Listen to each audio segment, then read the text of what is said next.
하나님께서 오늘 우리에게 주시는 말씀입니다. 데살로니가후서 3장 16절에서 18절까지 말씀입니다.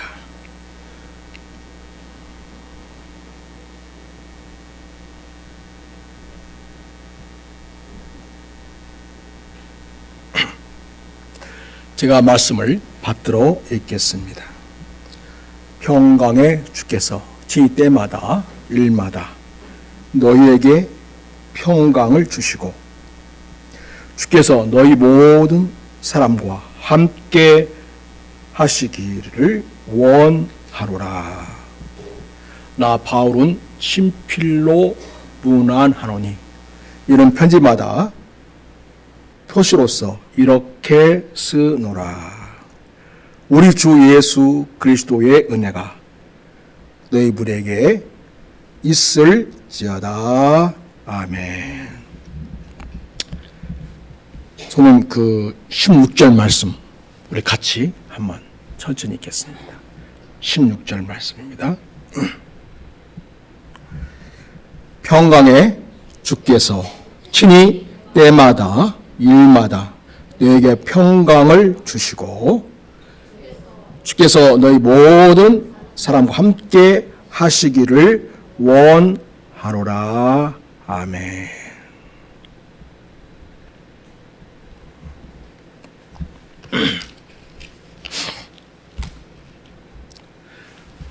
성도 여러분, 오늘 우리는 데살로니가 후서의 마지막 말씀 앞에 서 있습니다. 그동안 우리는 데살로니가의 말씀을 통해서 흔들린 시대 속에서도 교회가 어떻게 굳게 서야 하는가를 함께 살펴보았습니다. 우리가 살펴본 것처럼 데살로니가 교회는 평안한 교회가 아니었습니다. 밖으로는 예수를 믿는다 하고 박해가 있었습니다. 믿음을 지킨다는 이유로 조롱과 손해를 감수해야 했습니다. 어떤 성도들은 생명의 위협까지 받았습니다. 안으로도 문제가 있었습니다. 어떤 사람들은 주의 날이 이미 이르렀다, 예수님이 오셨다 하고 가르치면서 성도들을 두렵게 했습니다. 어떤 사람들은 재림을 기다린다는 명분으로 일도 하지 않고 공동체의 질서를 무너뜨렸습니다.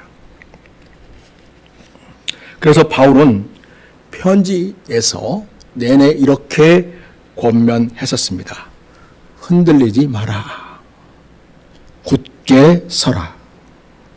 복음의 전통을 지켜라. 선을 행하다가 낙심하지 말라. 무리수한 자를 권면하라. 그렇게 권면했던 바울께서 데살로니가 후서의 마지막을 기도하는 마음으로 이렇게 끝내고 있습니다. 너에게는 주님이 주시는 평강이 있다. 주님이 함께 하시고 있다. 주님 은혜가 너희에게 있을지어다. 이렇게 사도 바울께서는 데살로니가 후서의 전체를 앞두고 하는 기도의 말씀으로 결론을 내고 있습니다.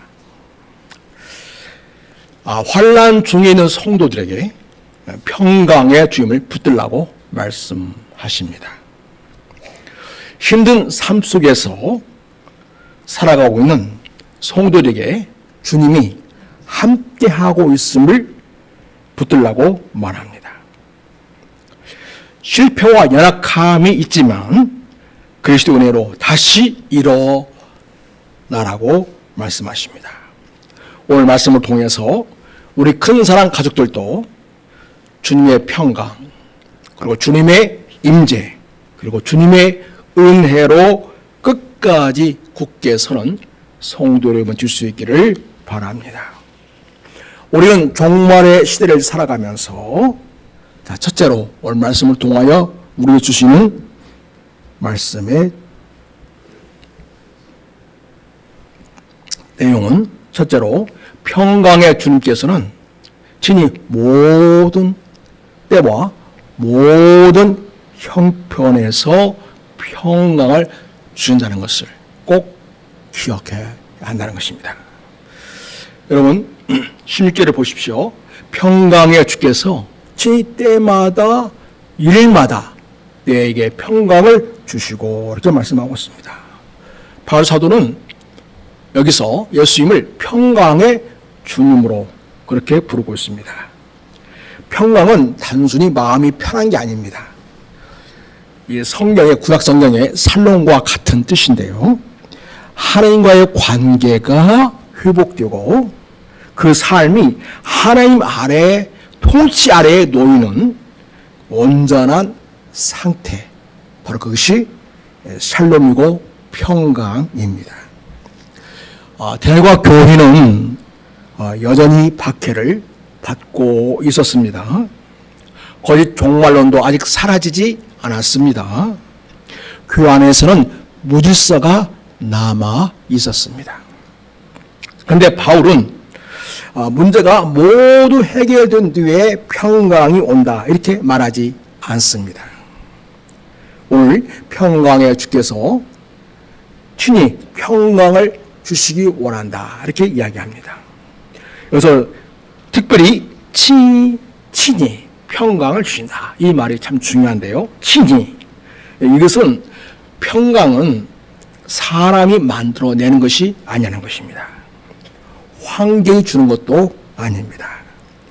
주님께 친히 주시는 선물이라는 것을 우리에게 알려주고 있습니다. 우리는 종종 이렇게 생각합니다. 이 문제만 해결되면 참 마음이 편할 텐데 말이죠. 그런데 하나 해결되면 또 어느새 또 하나가 찾아옵니다. 그래서 문제는 계속 문제에 이어 오는 것을 우리가 살면서 늘 경험합니다. 그래서 여러분, 그래서 성경이 말하는 평강은 문제 자체가 없는 것을 말하지 않습니다.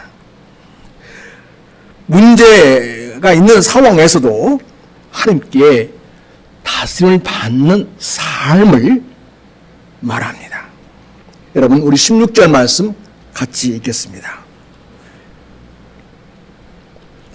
자, 시작. 평강의 주께서 친히 때마다 일마다 내게 평강을 주시고. 여러분, 언제 평강이신 주님 하나님의 다스림을 받습니까? 때마다입니다. 다시 말해서 모든 시간에 하나님의 다스림을 받습니다. 그때 주님의 평강이 임합니다. 여러분, 무슨 일에 하나님의 그 평강이 우리에게 임합니까? 일마다입니다.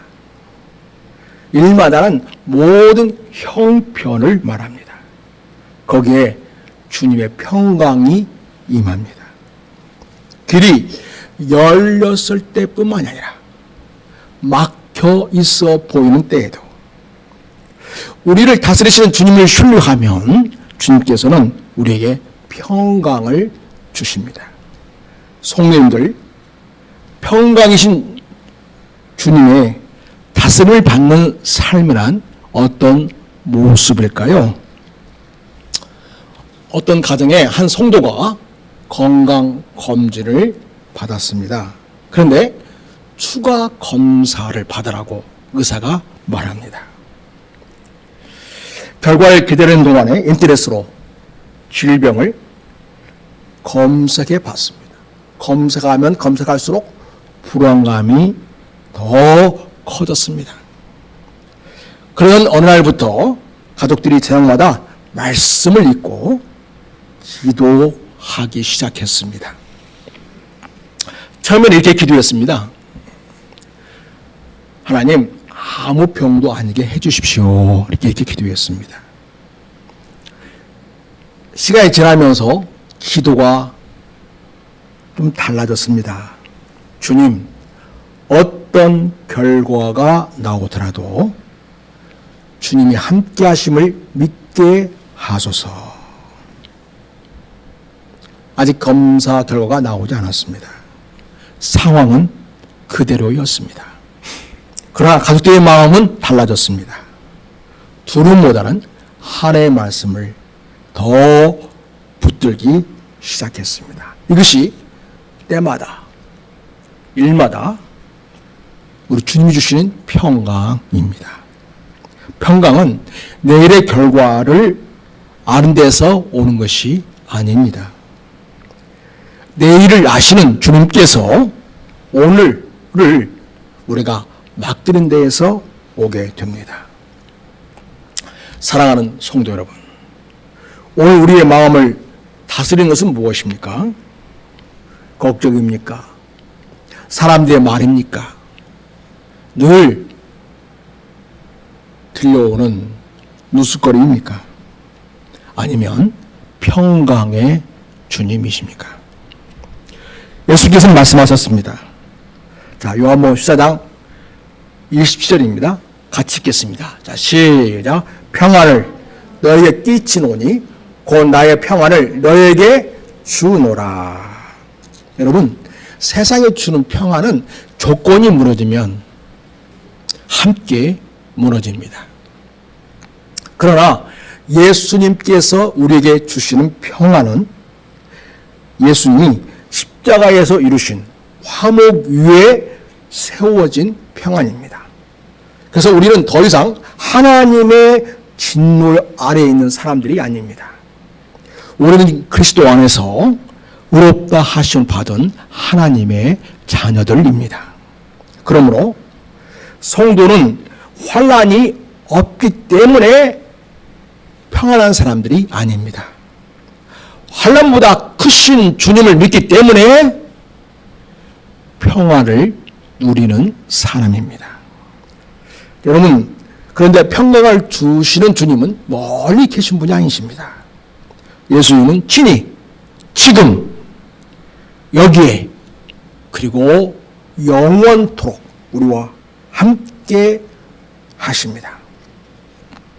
오늘 말씀을 통해서 우리가 또 살펴보고자 하는 바는 둘째로 주님께서는 모든 성도와 함께 하신다는 것입니다. 여러분, 여기 앞에 보이면 데살로니가후서 3장 16절 말씀 같이 읽습니다. 시작. 주께서 너희 모든 사람과 함께 하시기를 원하노라. 바울은 평강을 말한 후에 곧바로 주님의 임재를 말합니다. 주님이 함께 하시는 것, 바로 그 임재죠. 다른 말로 하면 임마누엘, 주님이 우리와 함께 하신다는 그런 은혜가 우리에게 있다는 것입니다. 왜일까요? 참된 평강은 주님께서 우리와 함께 하심에서 나오기 때문입니다. 성경이 말하는 가장 큰 복은 좋은 환경이 아닙니다. 하나님이 우리와 함께 하시는 것입니다. 여러분, 요셉이 노예였을 때에도 하나님은 함께 하셨습니다. 다윗이 사망의 음침한 골짜기를 다닐 때에도 하나님은 다윗과 함께 하셨습니다. 예수님께서는 승천하시면서 이렇게 말씀을 하셨습니다. 같이 읽겠습니다. 마태복음 28장 20절 시작. 볼지어다 내가 세상 끝날까지 너희가 항상 함께 있으리라 하시니라. 대가 성도들은 여러 가지 이유로 위로웠습니다. 박해 속에서 하나님이 정말 우리와 함께 하시고 있는가? 또 그 뒤에도 상황이 전혀 변화가 있지 않을 때에는 혹시 하나님께서 우리를 잊으신 것은 아닌가? 그 안에서 상처받을 때에는 아무도 내 마음을 이해하지 못한다. 이런 생각이 들었을 것입니다. 그런데 바울은 말씀하십니다. 주께서 너희 모든 사람과 함께 하시기를 원하노라. 여기서 중요한 것은 너희 모든 사람들이라는 표현입니다. 바울은 믿음이 좋은 사람에게만 주님이 함께 하신다고 말하지 않습니다. 지도자들에게만 혹은 잘한 사람들에게만 축복하고 있지 않습니다. 너희 모든 사람이라고 하면서 주님의 함께 하심이 모든 성도들과 함께하고 있음을 이야기해 주고 있습니다. 이것이 왜 중요할까요? 데레가 교회에는 신실한 성도도 있었지만 잘못된 종말론에 흔들리는 사람도 있었습니다. 또 예수님 오신다고 무리스하게 행동하는 사람들도 있었습니다. 바울은 그들 분명히 책망을 했습니다. 일하기 싫어하거든 먹지도 말아라. 그렇게까지 엄중하게 그들을 다루었습니다. 그런데 바로 그 앞절에서는 뭐라고 말씀했냐면 그러나 원수와 같이 생각하지 말고 형제같이 권하라 이렇게 말씀합니다. 곧이어 주께서 너희 모든 사람과 함께 하시기를 원하노라 하면서 축복을 합니다.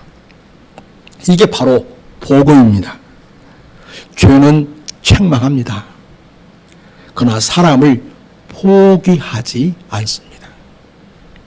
질서는 세웁니다. 그러나 회복의 문을 닫지 않습니다. 권징은 합니다.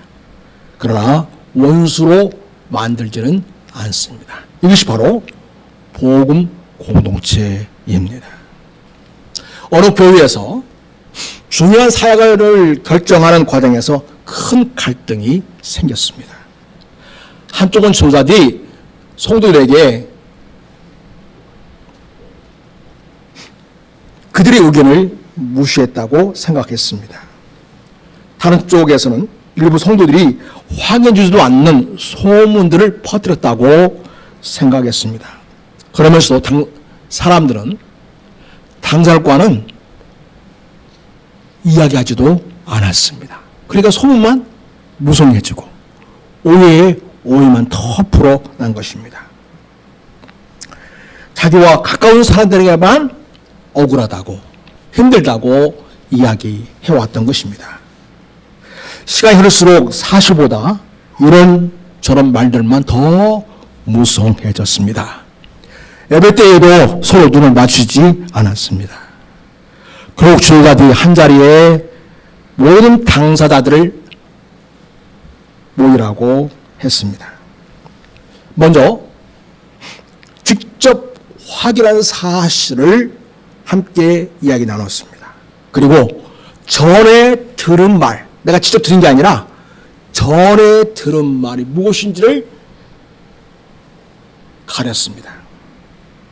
그리고 상대방들이 하는 말들 끝까지 듣게 했습니다. 그 과정에서 소문 가운데 사실이 아닌 것들이 드러났습니다. 지도자들은 우리가 성도들에게 충분히 설명하지 못했음을 인정하고 사과를 했습니다. 사실 모두 의견이 같은 것은 아니었습니다. 그러나 더 큰 변화가 일어났습니다. 저 사람을 이겨야 한다. 는 마음이 저 사람과 함께 우리는 주님 앞에 서야 한다. 그 마음이 커진 것입니다. 주님의 평강은 모든 사람을 똑같이 만드는 힘이 아닙니다. 의견이 달라도 서로를 버리지 않게 하는 힘이라 할 수가 있겠습니다. 성도 여러분, 교회 하나 되면한 것은 모든 사람이 다 똑같은 생각만 하는 데 있지 않습니다. 더 중요한 것은 우리 모든 다 같이 주님께 속해 있다는 사실. 그것을 붙잡는 것이 중요합니다. 사실 고린도서 1장 10절을 보면 모두 같은 말을 하고 너희 가운데 분쟁이 없이 같은 마음과 같은 뜻으로 온전히 합하라고 권면하고 있습니다. 사실 고린도 교회가 얼마나 말이 많은 교회였습니까? 중요한 것은 우리 모두는 주님께 속해 있다. 그 대전자에서 서로가 마음을 열고 의견을 서로 듣고 그리고 소문이 진실 아닌 것은 다 버리고 이런 과정에서 서로를 이해하고 상대방을 품을 수 있었습니다. 그래서 여러분, 교회에 어떤 문제가 있거나 어떤 일이 있을 때에 저 사람이 내 편인가 아닌가 그거 따지는 게 중요하지 않습니다.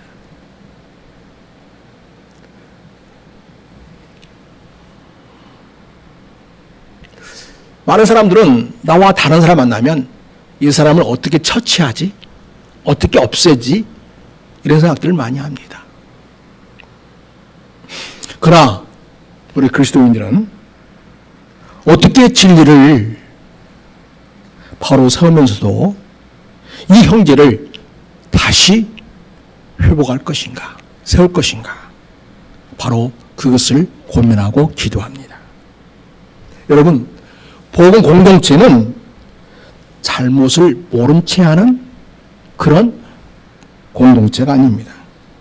동시에 잘못한 사람을 버리는 공동체도 아닙니다. 잘못은 바로 잡습니다.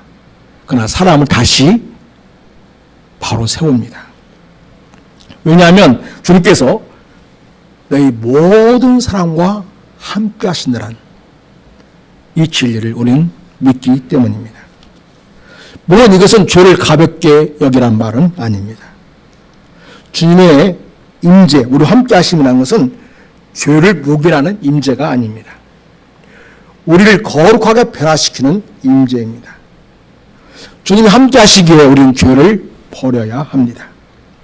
주님 함께 하시기에 우리는 서로를 용서해야 합니다.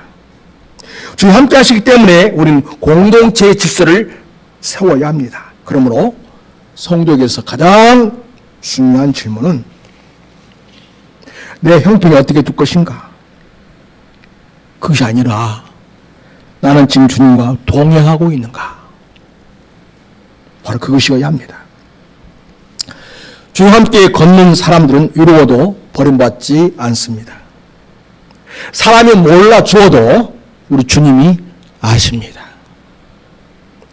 길이 보이지 않아도 주님이 인도하십니다. 자, 그런데 여기에 또 하나의 질문이 생기게 됩니다. 우리는 어떻게 참민 주님의 음성과 거짓된 가르침을 분별할 수 있느냐 하는 것입니다. 특별히 종말의 시대를 살아가는 우리들, 얼마나 잘못된 종말론의 주장들이 온갖 인터넷을 달구고 있고 사람들 사이에서 퍼져나가고 있습니다. 그래서 오늘 보면 바울 사도께서는 마지막으로 사도인 본과 그리스도 은혜를 이야기하고 있습니다. 여러분, 그래서 우리가 세 번째로 살펴보자는 것은 17절과 18절에 나온 말씀을 가지고 우리는 사도적인 복음을 붙들고 그리스도의 은혜 안에 살아야 합니다. 그런 메시지를 우리가 받게 됩니다. 자, 여러분 10절과 18절을 보겠습니다.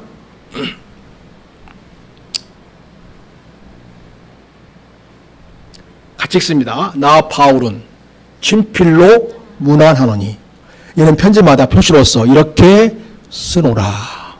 우리 주 예수 그리스도의 은혜가 너희 무리에게 있을지어다. 바울은 눈이 좀 안 좋아서 그랬겠죠. 바울께서 이야기를 하면 옆에서 받아 적어서 편지를 썼습니다.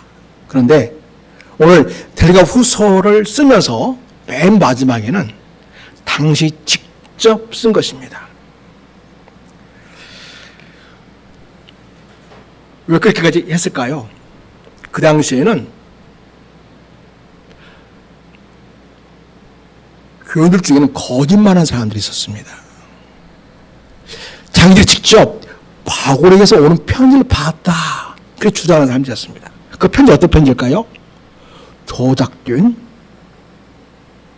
것이었습니다. 그래서 바울 사도께서는 직접 당신이 마치 사인하는 것과 같은 그런 느낌으로 데살로니가 후서 맨 마지막에 직접 친필로 쓴 것입니다. 그러니까 지금 이 전달되는 편지는 내가 너에게 주는 진짜 편지다, 네, 그런 뜻입니다. 데살로니가 교회에서는 이미 바울에게서 왔다고 하는 거짓 편지와 잘못된 가르침들이 있었습니다. 그래서 바울은 말합니다. 이 친필이 내가 보낸 편지의 표시다, 참된 편지의 표시다 라고 말합니다. 그것을 우리는 사도적인 복음이라고 이야기합니다. 사랑하는 성도 여러분, 사도적인 복음이라는 것은 어려운 그런 신앙 용어가 아닙니다. 한마디로 말하면 예수님께서 사도들에게 맡기셨고 사도들이 성령의 감동으로 교회에 전한 변하지 않는 복음입니다. 오늘날 우리가 읽는 신약 성경이 바로 그 사도적 복음입니다. 그러면 우리는 시대의 유행이나 사람들의 주장보다는 사도들의 가르침 위에 굳게 서야 합니다. 다시 말하면 하나님 말씀 위에 굳게 서는 자세가 필요하겠습니다. 그래서 사람들이 이랬더라 저랬더라 하는 그런 말에 휘둘리지 않고 하나님께서 우리에게 기록으로 남겨주신 하나님의 말씀에 집중하고 그 말씀의 근거에서 모든 것을 분별할 줄 아는 영적인 지혜가 필요하겠습니다. 하나님께서는 바로 우리에게 확실한 기준을 주셨습니다. 바로 성경입니다. 사도를 통해서 기록된 하나님의 말씀입니다. 오늘은 참 정보가 넘치는 시대입니다. 유튜브를 열면 수많은 설교가 있습니다. 예언들이 있습니다. SNS에는 종말에 대한 이야기가 나돌니다. 자극적인 주장들이 끊임없이 올라옵니다. 지난주에도 제가 유튜브를 보는데 어떤 분이 상당히 인기 있는 분이세요. 좀 들다 보니까 잘못된 주장을 하고 있어요.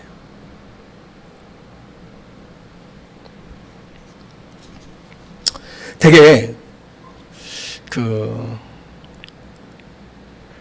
인기 있다고 할까요? 많은 사람 추종하는 그런 사람들 두고 있는 지도하는 사람들 보면 되게 성도들에게 공포심을 조장합니다. 유감을 조장하죠. 곧 큰일이 일어난다 이렇게 말합니다. 또 아무도 모르는 비밀이다. 특별히 신천지가 주로 사용하는 수법이죠. 하나님께서 나에게만 특별히 보여주셨다, 알려주셨다, 해석해 주셨다. 그렇게 주장합니다. 다 가짜입니다. 여러분, 성경은 이미 공개된 비밀이에요. 비밀은 비밀이지만 공개되었다 이 말이죠. 누구나 알 수 있고 누구나 해석할 수 있고 누구나 이해할 수 있는 알려진 복음입니다.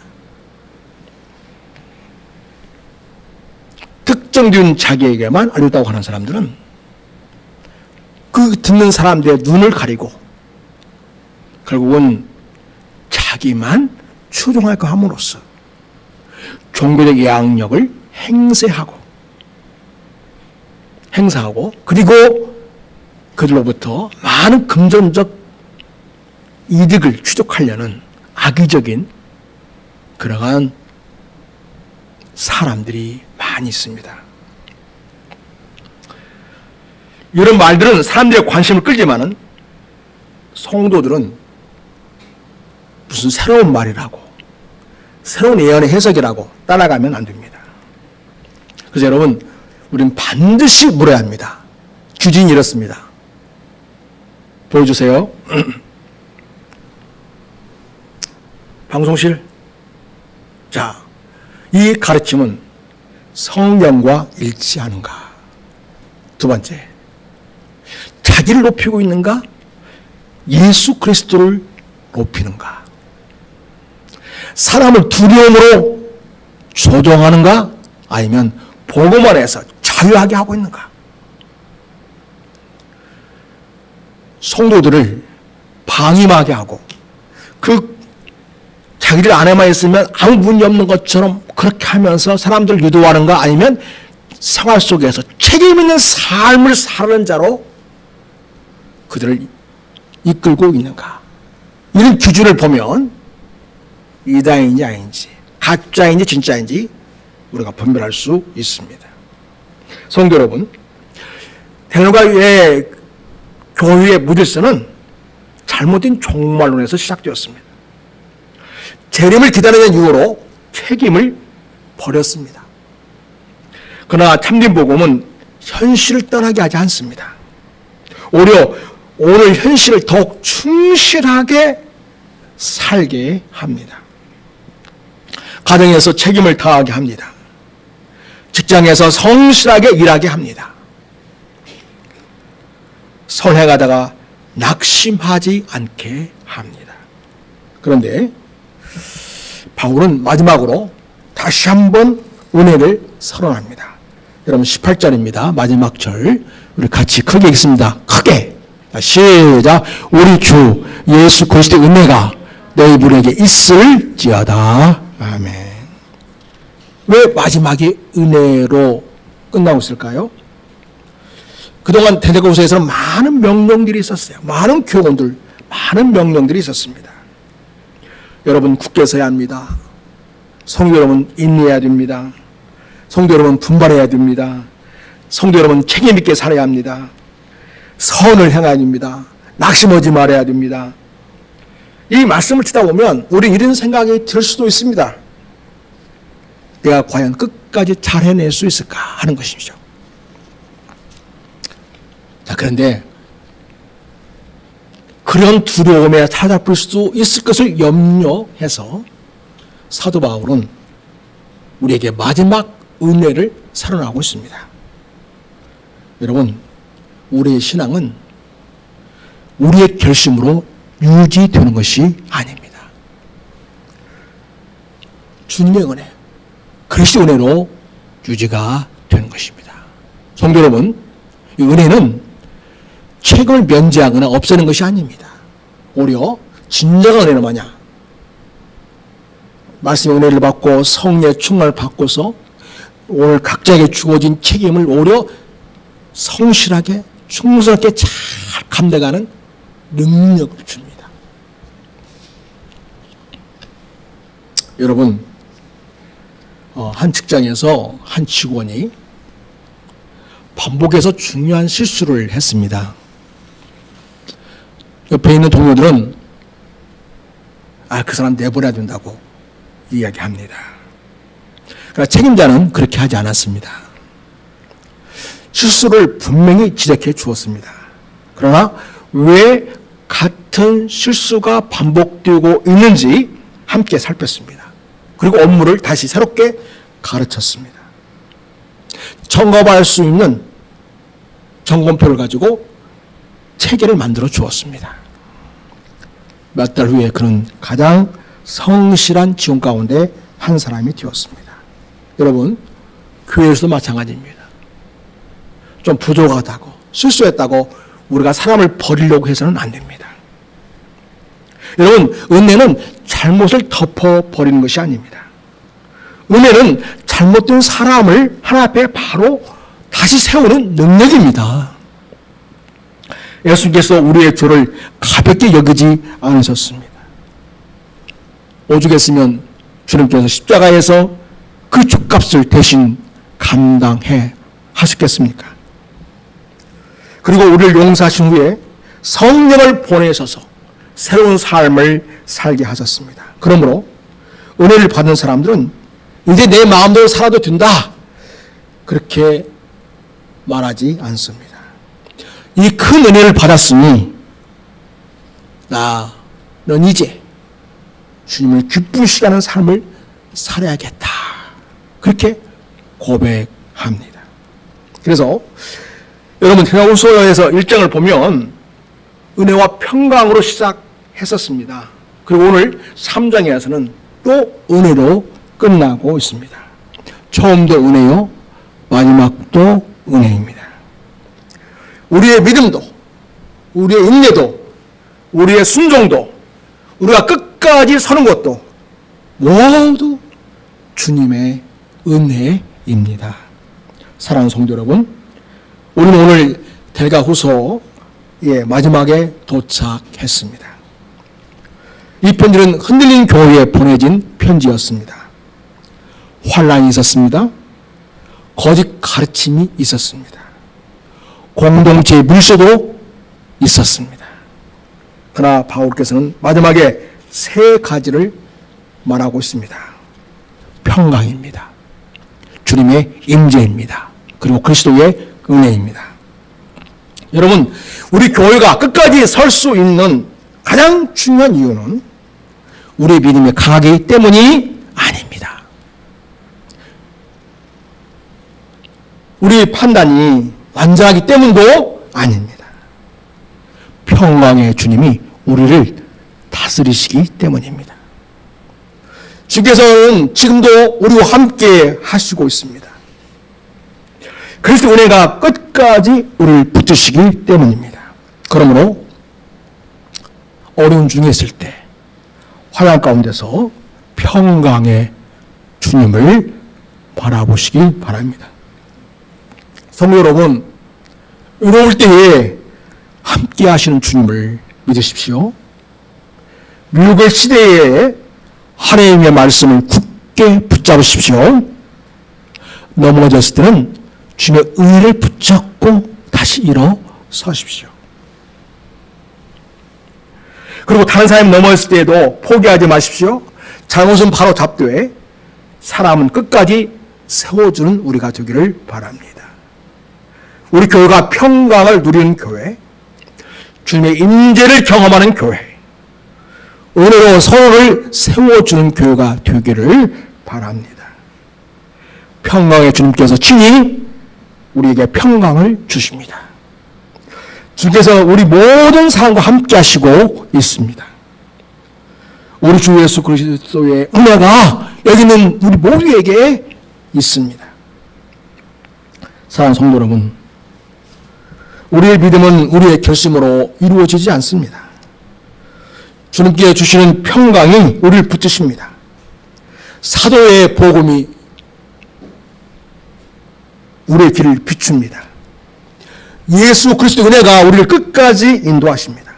그러므로 흔들리는 시대일수록 복음을 굳게 붙드시기 바랍니다.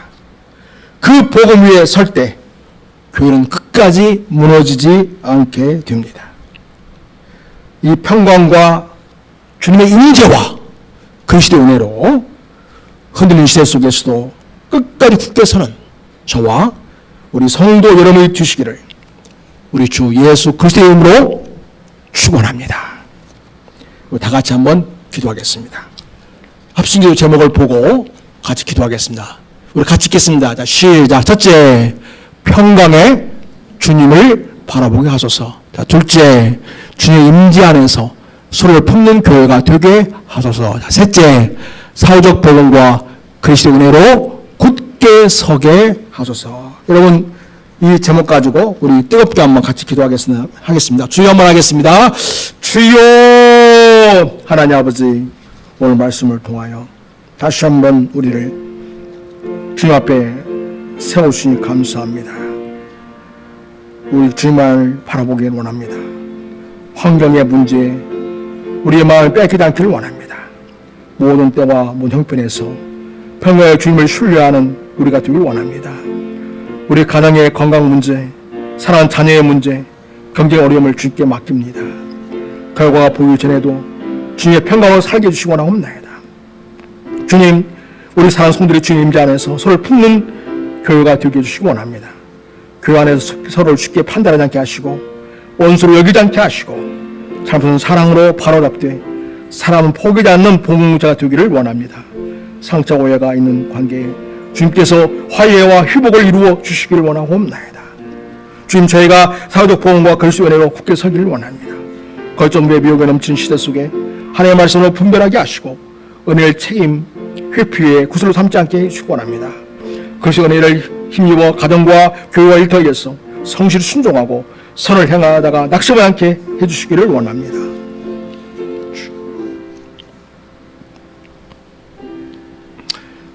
평강의 주님이신 하나님 아버지, 흔들린 시대 속에서도 우리를 말씀 앞으로 불러주시니 감사합니다. 우리는 작은 문제도 쉽게 불안해야 합니다. 사람의 말과 세상의 소문의 마음을 빼앗깁니다. 환경이 좋아져야만 평안할 수 있다고 생각합니다. 문제가 해결되지 않으면 하나님께서 우리와 함께 하시자는 것처럼 의심합니다.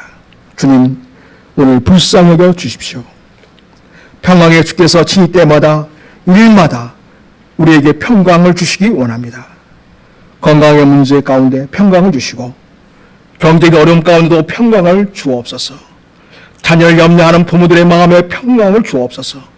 앞길이 보이지 않는 성도들에게도 내일을 아시는 주님을 신뢰하는 믿음을 더하여 주옵소서. 우리 주님께서 우리 모든 사람 함께하여 주시기를 원합니다. 믿음이 강한 사람뿐 아니라 흔들리는 사람과도 함께해 주시고 성공한 사람뿐만 아니라 실패한 사람과도 함께해 주시기 원합니다. 교회 안에서 상처받고 이루은 성들의 마음을 이루어 주시기 원합니다. 서로를 원수처럼 여기지 않게 하시고 형제 자매로 품게 해주시기 원합니다. 잘못을 묵인하지 않되 사람을 포기하지 않게 하옵소서. 죄가 진리를 사랑 안에서 말하게 하옵소서. 회개한 사람에게 다시 일어설 자리를 열어주는 교회가 되기를 원합니다. 주님, 우리에게 분별력을 주옵소서. 자학적인 말보다도 사도적인 복음을 사랑하게 하여 주시옵소서. 주님의 재림을 기다린다는 이유로 오늘의 책임을 버리지 않게 도와주시옵시고 가정과 일터와 교회에서 조용히 자기를 감당하고 선을 행하게 해주시기 원하옵나이다. 우리 주 예수 그리스도의 은혜가 사랑하는 우리 모든 성도에게 있게 해주시기 원합니다. 우리의 공로가 아니라 십자가의 은혜로 구원받았음을 기억하게 하시고 그 은혜를 힘입어 다시 순종하는 저희가 되게 해주옵소서. 넘어졌을 때 절망하지 않게 하옵소서. 은혜로 일어서게 하여 주옵소서. 다른 사람의 실패를 보았을 때에 정죄하기보다는 회복을 돕는 자가 되게 하소서. 평강과 인재와 은혜로 우리 교회를 붙들어 주시고 주님 다시 오시는 그날까지 흔들지 않고 굳게 서게 해주시기 원합니다. 우리의 평강해 주시고 우리와 항상 함께 해주시고 날마다 은혜를 베푸시는 우리 주 예수 그리스도의 이름으로 기도드립니다. 아멘.